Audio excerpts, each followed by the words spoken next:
तुलसी अपने आंगन में रहती है।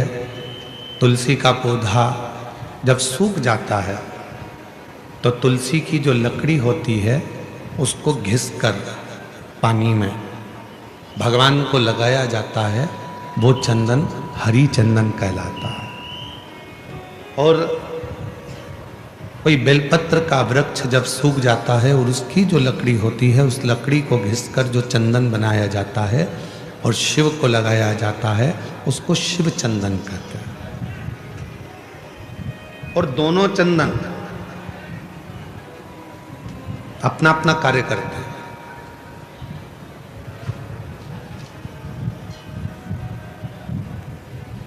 जैसे चंदन लगाते समय 3 उंगली का प्रयोग हम भगवान शिव पर करते हैं।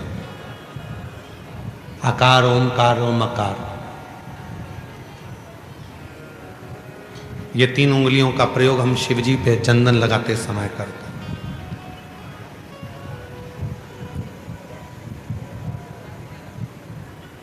शिव चंदन एक ऐसा चंदन, जब कोई बेलपत्र की लकड़ी, कोई बेलपत्र का पेड़ जब सूखता है तो उसकी छोटे से लकड़ी को हम अपने घर में रखकर उसको घिसकर शिव जी को इन 3 उंगलियों से चंदन को लगाते हैं।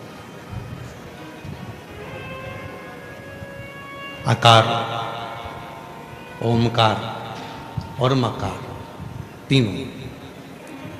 पर इन 3 उंगली को जब हम लगाते हैं और 3 उंगली से जब हम त्रिपुंड बाबा का लगाते हैं तो उसमें जो नीचे की उंगली है मकार, जो नीचे की रेखा है मकार, हम जब चंदन लगा रहे हैं तो नीचे की जो रेखा है, एक कोई फोटो आया है, जैसे ये 3 उंगली से ये चंदन लगा, आकार, ओमकार और ये मकार।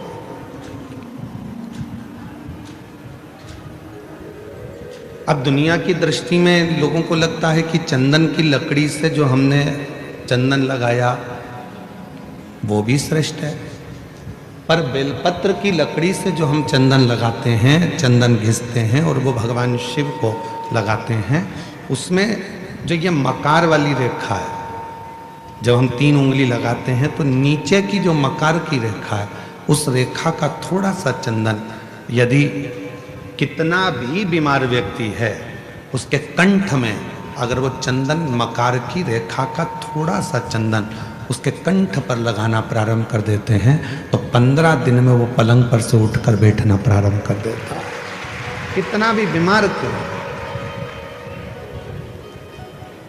आकार, ओमकार और मकार, 3 रेखाएं हम चंदन की खींचते हैं। जैसे इसमें 3 रेखा खींची, 3 रेखा। एक हरी चंदन है जो तुलसी की लकड़ी को घिसकर, जब तुलसी सूख जाती है, तुलसी जब सूख जाती है तो उसकी लकड़ी को घिसकर तैयार करा जाता है, उसको हरी चंदन कहते हैं। और वो हरी चंदन भगवान नारायण को, शालिग्राम भगवान को, भगवान नारायण को, भगवान विष्णु को वो हरी चंदन लगाया।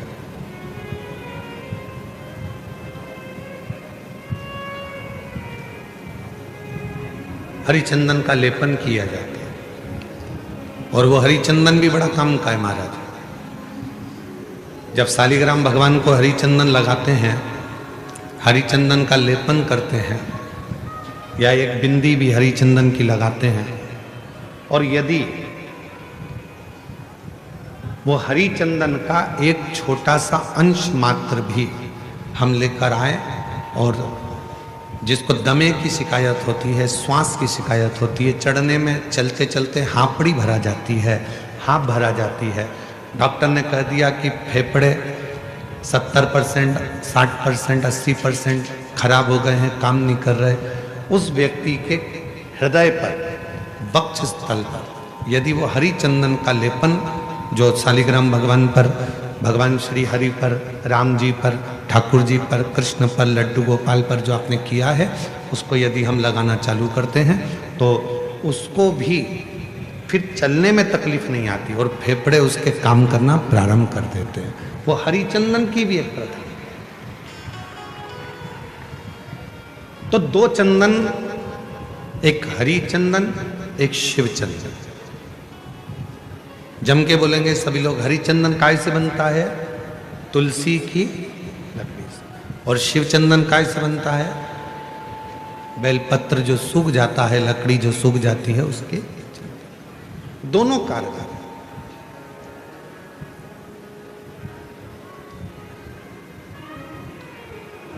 और तेरी पूजन को भगवान बना मन मंदिर आलीशान। तेरी पूजन को भगवान बना मन मंदिर आलीशान। घिस घिस चंदन तुझे लगाऊं, नित नित तुझको रोज मनाऊं। घिस घिस चंदन तुझे लगाऊं। हे भगवान, नित्य तेरे को मैं मनाऊं। घिस घिस चंदन रोज लगाऊं, नित नित भोला तुझे मनाऊं। घिस घिस चंदन रोज लगाऊं, नित नित भोला तुझे मनाऊं। तेरी पूजन को भगवान बना मन मंदिर आलीशान। तेरी पूजन को भगवान बना मन मंदिर आलीशान। बना मन मंदिर आलीशान। तेरी पूजन को भगवान बना मन मंदिर आलीशान। तेरी पूजन को भगवान। नित्य पूजन का एक फल। आज सनातन धर्म पर लोग उंगलियां उठाते हैं। आज सनातन धर्म पर लोग आक्षेप लगाते हैं कि तुम पत्थर की पूजन करते हो। आज सनातन धर्म पर लोग उंगलियां उठाते हैं कि तुम मंदिर जाते हो, जल चढ़ाते हो, पत्थर पर जल ढोलते हो। एक एक साइंस के एक एक उद्देश्य को यदि उठाकर पढ़ोगे तो पूरा साइंस हमारे सनातन धर्म की प्रधानता बताता है। और सनातन धर्म में जितनी पूजन की पद्धति है वही साइंस ग्रहण करता है। वही साइंस। आज दुनिया के लोग इस साइंस वाले कई लोग कह देते हैं हम सनातन को नहीं मानते, ये सब आडंबर है, सब पाखंड है, सब ढोंग है। नहीं,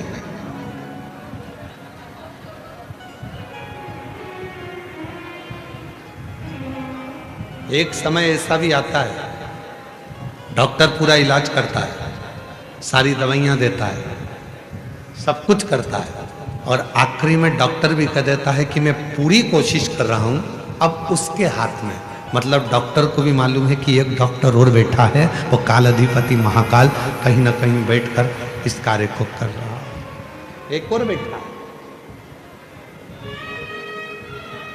कोई संभालने वाला एक और बैठा है।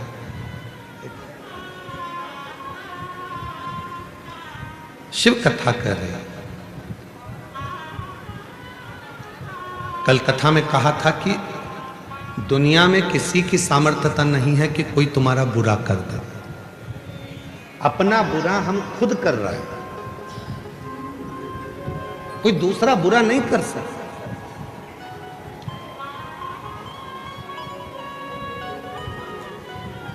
किसी की सामर्थ्यता नहीं हो सकती कि कोई तुम्हारा बुरा कर दे। हमने अपनी व्यासपीठ में भी कई बार देखा है, कई माताएं बहुत परेशान हो जाती हैं तो घर में झगड़ा करते करते, जब सास से झगड़ा होता है, ननद से झगड़ा होता है, परिवार में झगड़ा होता है, तो वो झगड़े में कह देती है ऐसी जिंदगी मेरी भगवान ना जाने क्यों पैदा कर दिया मुझे तो भगवान मार दे तो अच्छा। मतलब तू अपने आप को कोस रही है, और दिन भर में एक बार सरस्वती मुख से निकलती है तो हो सकता है कि वो तेरा बुरा होना उसी दिन से चालू हो गया।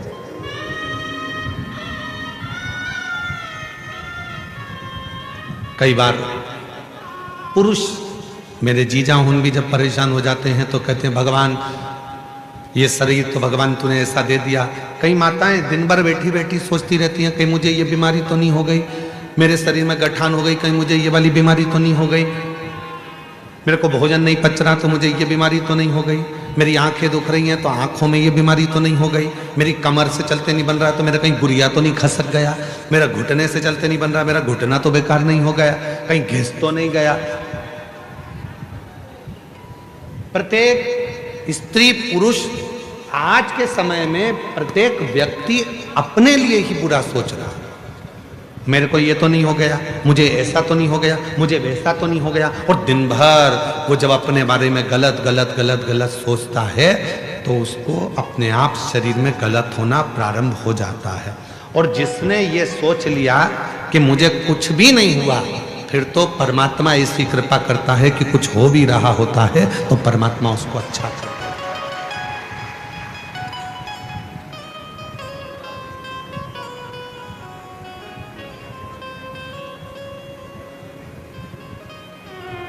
उसका प्रमाण इस कथा के मंडप में एक माता जी बैठी हुई है।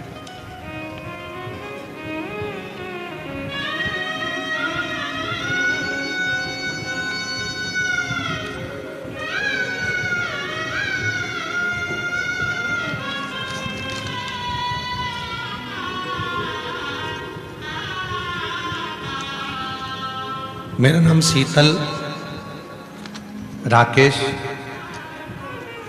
जाधव है। मैं महाराष्ट्र के भुसावल खड़का की रहने वाली हूँ। मेरा मोबाइल नंबर ये है, कहीं बैठी हों तो हाथ हिला सकती हैं। मेरा नाम शीतल राकेश जाधव है। मैं महाराष्ट्र के भुसावल खड़का की रहने वाली हूँ। आप ही हैं? आ जाओ, आ जाइए। बच्चा हो साथ में तो उसको भी लेकर आइए। मेरी शादी को 13 साल हो गए थे पर मुझे संतान का सुख प्राप्त नहीं हुआ। मेरी शादी को 13 साल हो गए थे, संतान का सुख नहीं प्राप्त हुआ। डॉक्टरों के पास बहुत इलाज किया, डॉक्टरों ने यह कहकर मना कर दिया कि मुझे संतान प्राप्ति नहीं होगी। मैंने भुसावल, सूरत, नासिक बहुत से डॉक्टरों के पास इलाज किया। उन्होंने कहा था कि मुझे IVF टेस्ट ट्यूब भी करना होगा। फिर मैंने आपकी कथा के बारे में बड़ी बहन से जाना और भोले बाबा के मंदिर जाना चालू करके सुबह 1 लोटा जल चढ़ाती, आस्था चैनल पर बाबा की कथा सुनती तथा पशुपति उपास करती, सफेद आंकड़े की जड़ का प्रयोग करा और बाबा की कृपा से 16 अगस्त 2022 को पहली बार कावड़ भरी सीहोर में जाकर। बाबा ने ऐसी कृपा करी गुरुदेव, कावड़ में मन लग गया। 5 पंडाल कथा सुनने का ऐसा महत्व मुझे मालूम पड़ा तो मैंने 5 पंडाल की कथा सुनी और 5वां पंडाल जब पूरा हुआ तो मेरा गर्भ ठहर गया। गर्भ ठहरा और बाबा की कृपा से 4 जून 2025 को मेरे घर में संतान ने जन्म लिया। 4 जून 2025 को 13 साल के बाद मेरे घर में संतान ने जन्म लिया। पर जन्म के कुछ देर बाद कुछ ही समय निकला और मेरी तबीयत ज़्यादा खराब हो गई और खराब होने पर मेरा किडनी, लीवर सब डाउन होने लगा। तब मेरा डायलिसिस चालू हो गया। अब डायलिसिस चलते चलते चलते चलते हम लोग घर भी आ गए, पर महीनों निकल गए। डायलिसिस जब बंद नहीं हुआ तब मन में आया कि अब केवल अगर इस डायलिसिस को कोई बंद कर सकता है, क्योंकि डायलिसिस हर 2 दिन में डायलिसिस हो रहा था, किडनी लीवर काम ना करे, हर 2 दिन में डायलिसिस हो रहा था। अब कोई बंद करेगा तो शिव बंद करेगा। तभी मैंने अपने परिवार वालों से कहा कि मुझे शिवजी पर चढ़ा हुआ जल लाकर देना चालू करो और डायलिसिस अब बाबा के भरोसे छोड़ दो। बाबा की ऐसी कृपा हुई गुरुदेव, आज मैं बाबा को धन्यवाद देने करना चाहती हूँ। केवल 25 दिन तक लगातार शिवजी पे चढ़ा हुआ जल पीना प्रारंभ करा और बाबा की कृपा से मेरा आखिरी डायलिसिस 15 अगस्त को हुआ। उसके बाद मेरा डायलिसिस पूरा बंद हो गया। अब मैं पूर्ण तरह से स्वस्थ हूँ। अब मैं पूर्ण तरह से स्वस्थ हूँ। ये शिव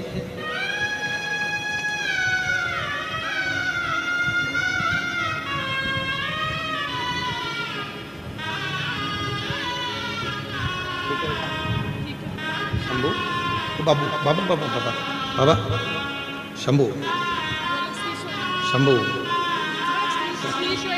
चल प्रणाम करो। जोरदार ताली बजाओ 13 वर्ष के बाद।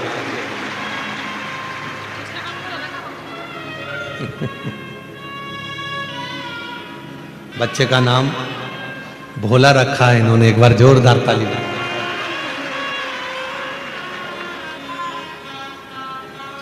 और तेरी कृपा बिना न हिले एक भी अणु, लेते हैं श्वास तेरी कृपा से तनु तनु। बखान क्या करूं मैं राखों के ढेर का, चपटी भभूत में खजाना हे गंगाधर मुक्ति द्वार ओंकार तू, भोले ओंकार तू, आयो शरण बिहारी शंभो द्वार। बुरा कौन कर रहा है हमारा? हम खुद। किसी दूसरे की सामर्थ्यता नहीं हो सकती जो तुम्हारा बुरा कर। बुरा कर रहे हैं हम हमारा खुद। अच्छा सोचिए, अच्छा विचार करिए, अच्छी सोच रखिए। फिर किसी की सामर्थ्यता नहीं हो सकती कि कोई तुम्हारा बुरा कर।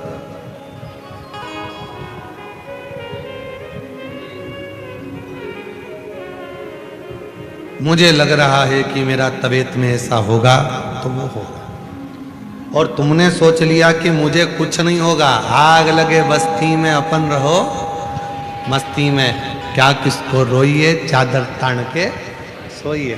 तो फिर कोई तुम्हारा बुरा नहीं कर सकता, कोई नहीं कर।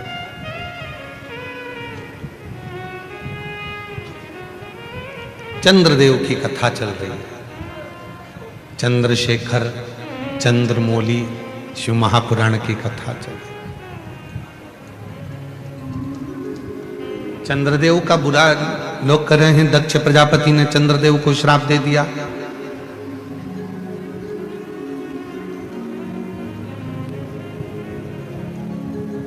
चंद्रदेव को काया का रोग हो गया। चंद्रदेव की काया खराब होने लगी।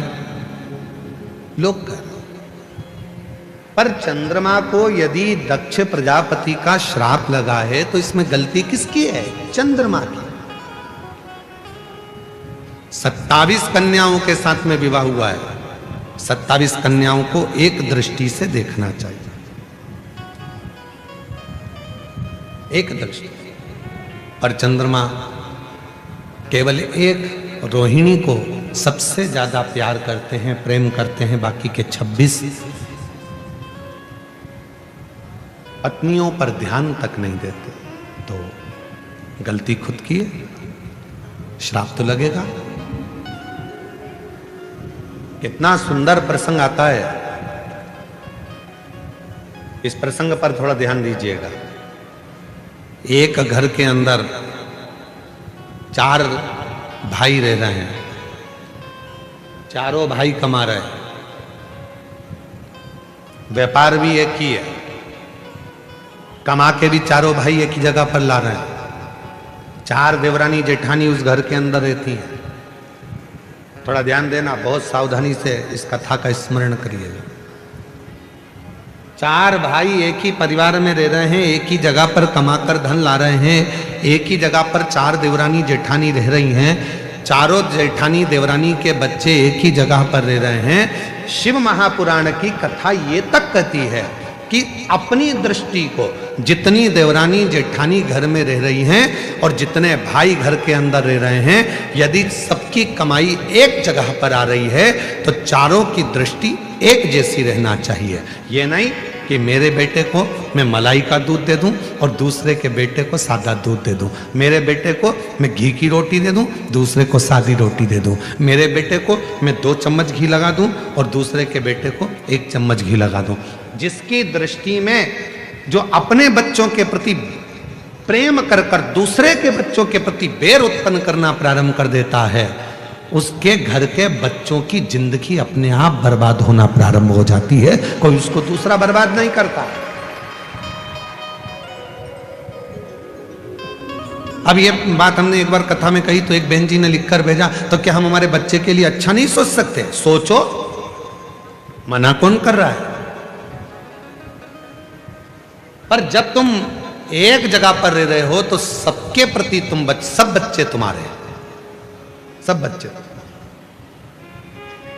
एक बार हमने कथा में कहा था, सबसे ज्यादा नरक में कौन जाता है?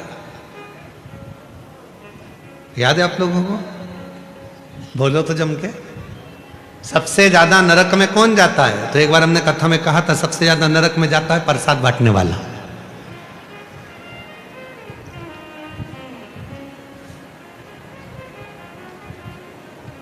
तो खूब इस पे लोगों ने हमको अपशब्द लिखकर भेजा कि बताओ, सीवर वाले महाराज ने कह दिया कि सबसे ज्यादा नरक में कौन जाता है, तो क्या प्रसाद बांटने वाला जाता है। प्रसाद बांटने वाला नरक में क्यों जाता है? तो कहा प्रसाद बांटने वाला प्रसाद कभी भी बंटता है तो अच्छी जगह पर बंटता है, धर्म की जगह पर बंटता है। मंदिर, देवालय, शिवालय, कथा, भागवत, सत्संग, संकीर्तन, तीर्थ, प्रसाद अच्छी जगह पर बंटता है। प्रसाद कभी किटी पार्टी में नहीं बंटता, प्रसाद शादी के फंक्शन में नहीं बंटता, प्रसाद 25वीं शादी की सालगिरह में नहीं बंटता, प्रसाद सिल्वर जुबली गोल्डन जुबली पर नहीं बंटता, प्रसाद धर्म की जगह पर बंटता है। और जब धर्म की जगह पर कोई व्यक्ति प्रसाद बांटने खड़ा होता है, दूसरा आया तो हाथ ऐसा होता है, और खुद के घर का पहचान वाला आया तो हाथ ऐसा हो जाता है, वो व्यक्ति नरक चले जाता है।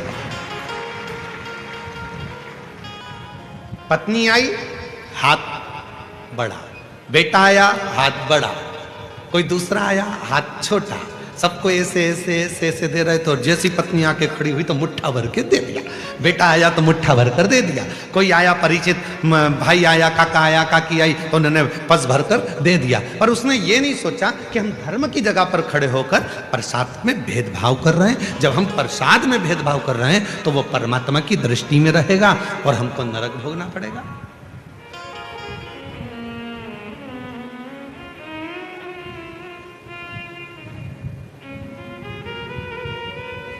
इसलिए सावधान रहना। धर्म की जगह पर, सत्कर्म की जगह पर, मंदिर, शिवालय, देवालय, सारी जगह पर एक बराबर, एक जाजम में, एक आनंद के साथ प्रसाद का वितरण होना चाहिए।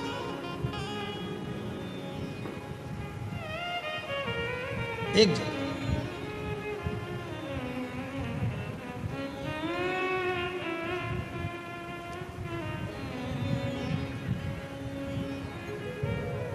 शेगांव के गजानन जी महाराज, दुनिया की सबसे बड़ी रसोई, दुनिया का सबसे बड़ा भंडारा अगर कहीं चलता है तो शेगांव के गजानन महाराज के यहाँ चलता है।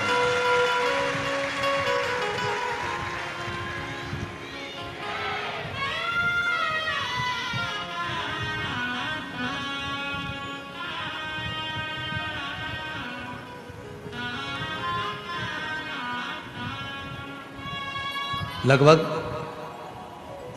28 साल पहले की बात है।